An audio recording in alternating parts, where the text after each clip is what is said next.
Hello everybody, I'm now going to do what I refer to as the tap video. But first a little bit of history about why this video, why the tap, and more importantly why the drainage.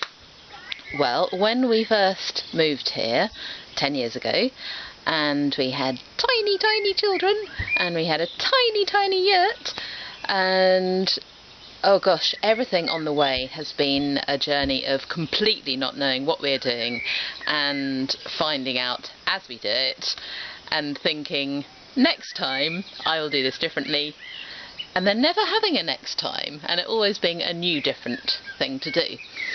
So what happened with the little yurt was that we built it here in the same place, which is basically a hollow cut out of the side of the hill. It's great because we're protected from the westerly wind, but we didn't realise that when it rained, loads of water would gather behind us and under us and sometimes stay there for months, which of course wasn't very beneficial for anything. So when we got too big for the little yurt and decided to build the big yurt, before we did that, we decided to sort out the drainage. Okay, so here we go. Exciting drainage and tap video. So, down here we have an exciting looking pile of gravel, underneath which is something called geotextile, which allows moisture through but not lumps of earth, and deep down underneath this there is a pipe.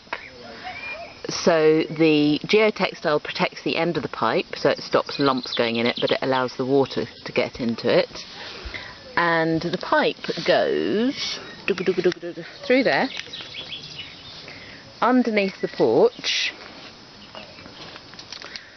and eventually to my gardens. I'll show you that in another video, which are sort of downhill from here. But back to the tap.